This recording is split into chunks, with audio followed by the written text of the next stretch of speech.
Assalamualaikum. Today we will discuss the lecture number 29 of the current lecture series Fuel Chemistry. In this particular lecture we will discuss the methods of production of hydrogen. ठीक है, तो start करते हैं हम। पिछले lecture के अंदर हमने hydrogen as an alternative fuel का इंट्रोडक्शन देखा था। आज के लेक्चर में हम देखेंगे कि हम हाइड्रोजन को किस तरह से प्रोड्यूस कर सकते हैं।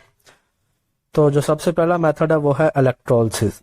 तो इलेक्ट्रोलिसिस जनरली हम देखें इसमें होता क्या है। इलेक्ट्रोलिसिस के अंदर कि जो वाटर होता है, हमें वाटर के रिएक्शंस का पता है कि वाटर के अंदर हाइड्रोजन और ऑक्सीजन प्रेजेंट होती है और ये रिएक्शन प्रोसीड होता है 25 डिग्री सेल्सियस यानी कि रूम टेम्परेचर पर 1 atm प्रेशर जब हम अप्लाई करते हैं तो उसके रिजल्ट में वाटर जो होता है वो कन्वर्ट हो जाता है हाइड्रोजन। अगर हम कंडीशंस की बात करें तो 1.23 टू 1.48 वोल्ट जो सा है डायरेक्ट करंट प्रोवाइड करते हैं पर मोल के अंदर।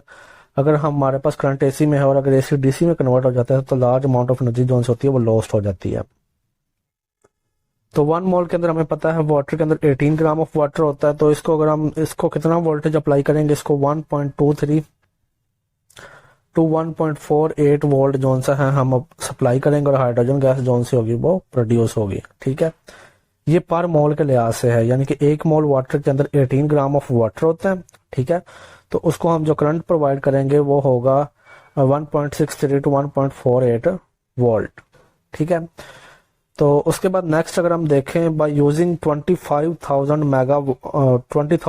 मेगा वोल्ट इलेक्ट्रिसिटी एनुअली, अगर हम इतनी एनर्जी को यूज करें इलेक्ट्रिसिटी को 25,000 मेगा वोल्ट, तो हाइड्रोजन जो सी फॉर्म होगी वो होगी half of the fossil fuel production. यानी कि जितनी हम फॉसल फ्यूल से एनर्जी प्रोडक्शन करते हैं हाइड्रोजन से उसकी हाफ। अगर हम हाइड्रो पावर की बात करें, हाइड्रो पावर क्या होता है? Energy from water is called hydro power. तो as energy continuously produced because water always flows from top to bottom. तो इसके डिफरेंट रिएक्शंस दिए हुए हैं। पहले रिएक्शन के अंदर अगर हम देखें तो हाइड्रोजन जो सी है और जो वाटर है वो हाइड्रोजन और ऑक्सीजन के अंदर कन्वर्ट होता है और इसके जो एनर्जी होती है वो होती है 900 किलो जॉल पर मोल। सेकंड रिएक्शन के अंदर हम देखें वाटर और कार्बन के अंदर, तो इसमें भी हाइड्रोजन गैस बन रही है, साथ कार्बन मोनोऑक्साइड है। तो इसके अंदर जो सी एनर्जी ही प्रोडक्शन है वो है 100 किलो जॉल पर मोल। लास्ट रिएक्शन के अंदर हम देखें कि 2 मोल्स ऑफ वाटर हैं और साथ कार्बन रिएक्ट कर रही है, तो उसके अंदर भी हाइड्रोजन गैस और साथ कार्बन डाइऑक्साइड गैस है। तो उसमें जो एनर्जी प्रोडक्शन है वो है 40 किलो जॉल पर मोल। तो अगर हम कार्बन को यूज करेंगे हाइड्रोजन की फॉर्मेशन के अंदर तो it means we are again dependent on fossil fuel. ठीक है, तो जो कि हमारे अल्टरनेट फ्यूल वाली कंडीशन के अगेंस्ट है, तो इसलिए हम इसको यूज नहीं कर सकते। नेक्स्ट है थर्मल मेथड्स। थर्मल मेथड्स के अंदर थर्मल लफ्ज जो थर्म होता है, थर्म का मतलब होता है हीट। तो थर्मल मेथड्स के अंदर बेसिकली हम वो मेथड को यूज करेंगे जिसमें हमें हीट रिक्वायर्ड होती है। ठीक है, यानी कि हम हाइड्रोजन को प्रोड्यूस करेंगे बाय थर्मल एनर्जी। अच्छा जी, थर्मल मेथड्स के अंदर जो सबसे पहला मेथड है वो है एग्निस मेथड।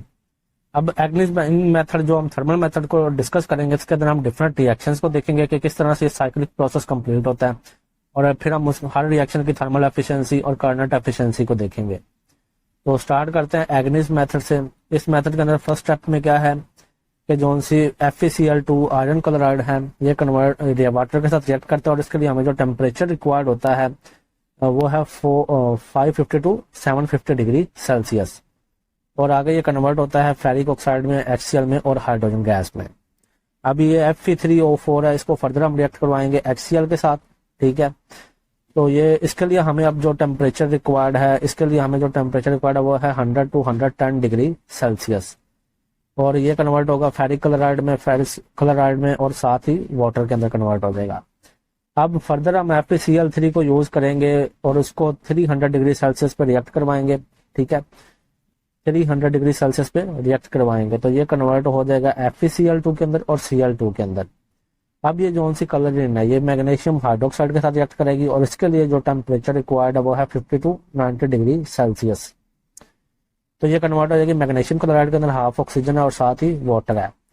अब मैग्नीशियम क्लोरीन और जोन सा वाटर है, एक तो MgCl2 है जो कि हमें यहाँ से मिल रहा है। ठीक है, और हमारे पास वाटर के यहाँ पे अगर हम देखें यहाँ पे वाटर के हमारे पास 2 मोल्स है। तो ये 2 मोल्स हमें कहाँ से मिल रहे हैं रिएक्शन के अंदर से? एक तो हमारे पास वाटर एक मॉलिक्यूल यहाँ से आया और एक मॉलिक्यूल हमारे पास यहाँ से आया। तो ये मिलकर जो वो हमारे पास ऊपर बाई प्रोडक्ट बनी थी वाटर की, ये दोनों मिलकर 2 मोल्स ऑफ वाटर बनाते हैं। ठीक है, तो ये दोनों रिएक्ट करेंगे और इसके लिए हमारे पास जो टेम्परेचर है वो है 350 डिग्री सेल्सियस। तो ये कन्वर्ट हो जाएंगे मैग्नीशियम हाइड्रोक्साइड के अंदर, ठीक है, और HCl के अंदर। ये रिएक्शन से एग्नीज मेथड के, ठीक है। अगर हम इसकी थर्मल एफिशिएंसी की बात करें तो इसमें जो थर्मल एफिशिएंसी है वो 41.48% और इसकी जो कार्नट एफिशिएंसी है वो 58% है। ओवरऑल ये एक साइक्लिक प्रोसेस है। एनर्जी कंजप्शन इसमें बहुत ज्यादा मैक्सिमम है और एनर्जी प्रोडक्शन जो है मिनिमम है। यानी कि ये जो सा मेथड है ये वायबल नहीं है, क्योंकि इसमें एनर्जी कंज्यूम ज्यादा हो रही है जबकि जो प्रोडक्शन है वो बहुत मिनिमम है। तो नेक्स्ट हम मेथड देखते हैं। नेक्स्ट जो सा मेथड है वो है बयाज मेथड। तो इस मेथड के रिएक्शंस को हम देखते हैं। अच्छा, हम थर्मल मेथड को डिस्कस कर रहे हैं तो हर रिएक्शन के अंदर इसलिए हमने टेम्परेचर को स्पेसिफाई किया हुआ है, ठीक है, क्योंकि जो थर्म का मतलब ही हीट है तो हम हीट प्रोवाइड करेंगे टेम्परेचर के थ्रू।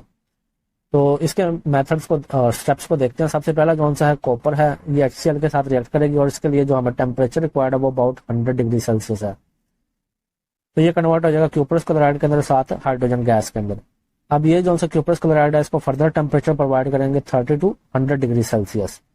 तो ये कन्वर्ट हो जाएगा 2CuCl2 के अंदर, ठीक है, और साथ ही कॉपर के अंदर।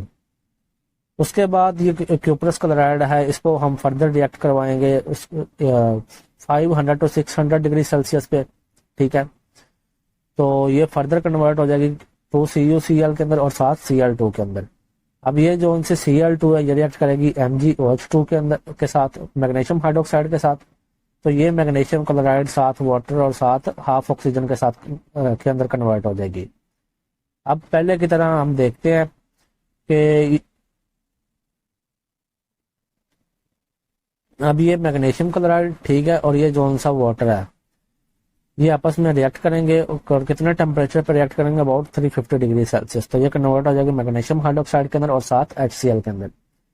अब इस रिएक्शन की जो सी थर्मल एफिशिएंसी है वो 53 to 63% है, जबकि जो सी कार्नट एफिशिएंसी है वो 63% है। और ये भी साइक्लिक कंपाउंड। अच्छा, उसके बाद जो थर्ड मेथड है वो है कैथरीन्स मेथड, ठीक है। कैथरीन्स मेथड को, कैथरीन बेसिकली जिसने ये मेथड को डिस्कवर किया था, ग्रेजुएट स्टूडेंट, और उसने ये मेथड को डिस्कवर किया था। तो इसके रिएक्शन को हम देखते हैं। सबसे पहले है इस 3I2 यानी कि आयोडीन को यहाँ पे हमने यूज किया, ठीक है, और साथ ही 6LiOH लिथियम हाइड्रोक्साइड है। और इसके लिए जो सा टेम्परेचर है वो है 100 to 190 डिग्री सेल्सियस। और ये लिथियम आयोडाइड में कन्वर्ट हो रहा है, लिथियम आयोडीन ऑक्साइड में कन्वर्ट हो रहा है साथ वाटर के अंदर। अब ये LiIO3 जोन सा है, लिथियम आयोडाइड ऑक्साइड, ये रिएक्ट करेगा पोटाशियम आयोडाइड के साथ और इसके लिए हमें जो टेम्परेचर वो बिल्कुल 0 डिग्री सेल्सियस है, ठीक है। यहाँ जहाँ जितनी हम हीट कम प्रोवाइड करने पड़ेगी, यानी कि जितनी हमारी एनर्जी कम कंज्यूम होगी, हमारी जो एनर्जी की प्रोडक्शन होगी वो उतनी ज्यादा होगी।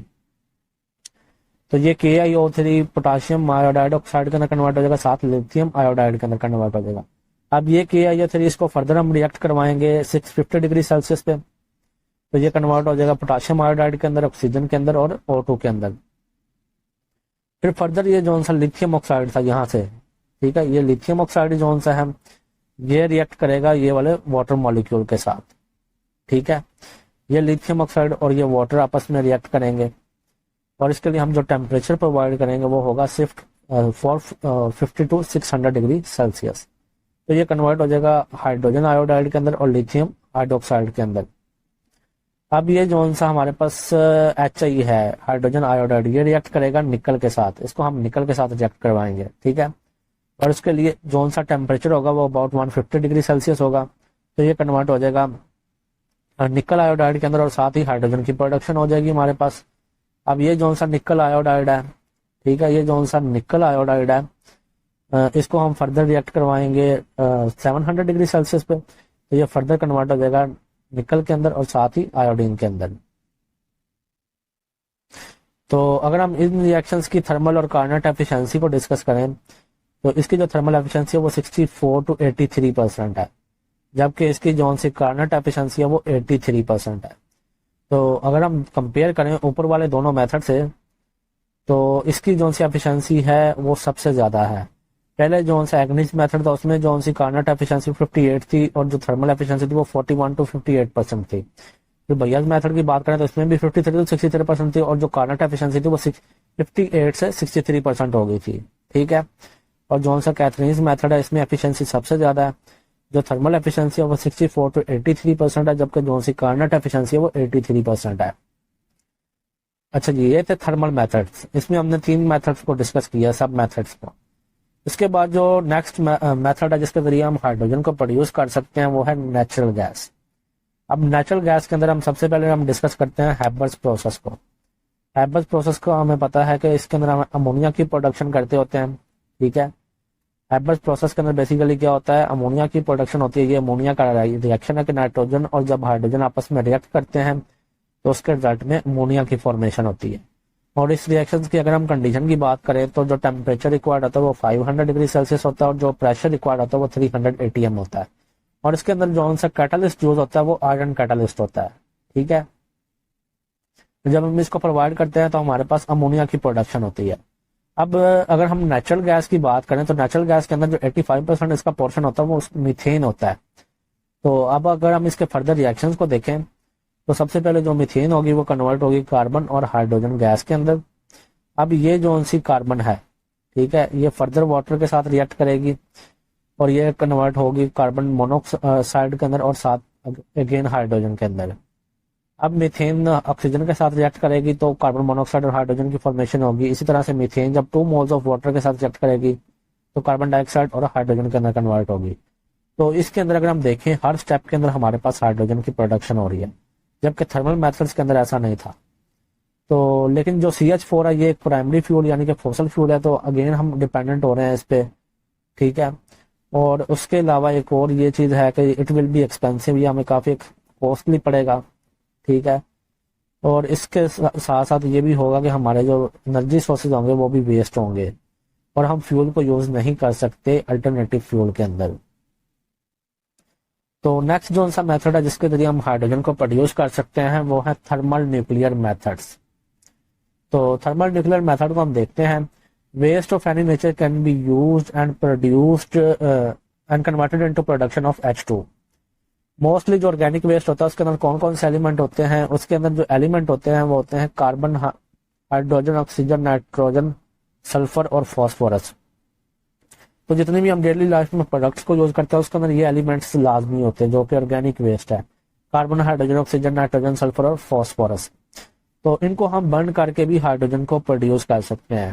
ठीक है। क्योंकि जब हम इनको ऑक्सीजन की सप्लाई में इनकी बर्निंग करवाएंगे तो जो सी कार्बन होगी वो कार्बन डाइऑक्साइड के अंदर कन्वर्ट हो जाएगी, हाइड्रोजन जो होगी वो हाइड्रोजन गैस के अंदर कन्वर्ट हो जाएगी, ऑक्सीजन O2 के अंदर, नाइट्रोजन N2 के अंदर और सल्फर S8 यानी कि सल्फर एलिमेंटल कंपाउंड के अंदर कन्वर्ट हो जाएगी।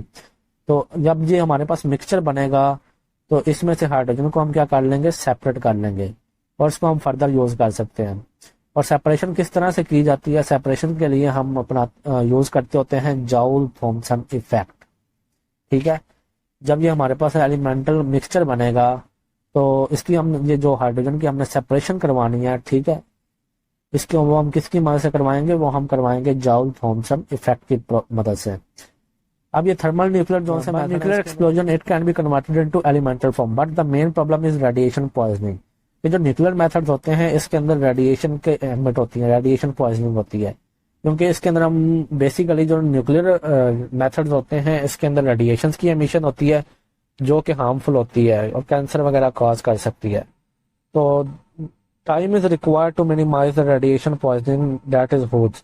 तो रेडिएशन पॉइजनिंग को कम करने के लिए हमें काफी ज्यादा टाइम रिक्वायर्ड होता है, जिसकी वजह से ये मेथड जो सा है वायबल नहीं है। अगर हम हिस्ट्री को डिस्कस करें तो हिरोशिमा और नागासाकी वहां पे रेडिएशन स्टिल एग्जिस्ट है। जापान के 2 शहरों में हिरोशिमा और नागासाकी में न्यूक्लियर रेडिएशन का इस्तेमाल किया था, तो उनके जो से असरात है वो अभी तक पाए जाते हैं। तो although due to the passage of time it is not at dangerous level. तो लेकिन इसके लिए हमें काफी ज्यादा टाइम रिक्वायर्ड है, जिसकी वजह से ये मेथड जो सा है वायबल नहीं है। तो हाँ, अगर हम एक तरह से इस मेथड को यूज कर सकते हैं, अगर हमारे पास कोई ऐसा टेक्नोलॉजी आ जाए जिसकी वजह से हम रेडिएशन पॉइजनिंग को रिड्यूस कर सकें, ठीक है, ऐसी टेक्नोलॉजी आ जाए जिससे हम रेडिएशन पॉइजनिंग को रिड्यूस कर सके तो फिर हम इस मेथड को यूज कर सकते हैं। नेक्स्ट जो सा मेथड है वो है फोटो इलेक्ट्रोलिसिस। अब फोटो का मतलब है कि इसके अंदर हम सन को यूज करेंगे। अब सन के अंदर कौन सी लाइट प्रेजेंट होती है? सन के अंदर विजिबल लाइट प्रेजेंट होती है, ठीक है। और अब इसके अंदर हमारे पास मेन जोन से रॉ मटेरियल है वो क्या होगा? एक तो वेस्टेज होंगी जो डेली लाइफ की होंगी, जिनको हमने ऊपर भी डिस्कस किया था, और साथ विजिबल लाइट होगी। जब लाइट की इंटेंसिटी जो विजिबल लाइट होगी जब वो फॉल करेगी वेस्ट प्रोडक्ट्स के ऊपर, तो ये कन्वर्ट हो जाएंगे एलिमेंटल फॉर्म के अंदर। जिस तरह से एग्जांपल दी है पेपर बर्निंग बाय लेंस, तो ये बिल्कुल इसी तरह जिस तरह हमने पीछे देखा था कि जो से एलिमेंट्स होंगे वो एलिमेंटल फॉर्म में कन्वर्ट हो जाएंगे। किस तरह से कन्वर्ट होंगे? कार्बन कार्बन डाइऑक्साइड के अंदर कन्वर्ट हो जाएगी, हाइड्रोजन हाइड्रोजन गैस के अंदर कन्वर्ट हो जाएगी, ऑक्सीजन O2 के अंदर, नाइट्रोजन N2 के अंदर, जो सल्फर है वो S8 के अंदर। तो पहले की तरह हम जो हाइड्रोजन होगी इसको हम सेपरेट आउट कर लेंगे बाय जॉल थॉमसन इफेक्ट, ठीक है। फर्क क्या है कि यहाँ पे हम जो सा इसको हीट कर रहे हैं वो यानी कि नेचुरली कर रहे हैं सन की जो अंदर जो विजिबल लाइट होती है उसकी इंटेंसिटी की हेल्प से, ठीक है। जबकि अगर हम ऊपर देखें तो ऊपर हमने क्या किया था? न्यूक्लियर मेथड को यूज किया था। तो इसकी जोन से रिप्लेसमेंट पे हम फोटो इलेक्ट्रोलिसिस को यूज कर सकते हैं, जहां से हम हाइड्रोजन को फिर हम फर्दर सेपरेट कर लेंगे by Joule Thomson effect. So these are the method from which we can produce the hydrogen. अगर आपका कोई क्वेश्चन हो तो आप कमेंट सेक्शन में पूछ सकते हैं। Okay, thank you, Allah Hafiz.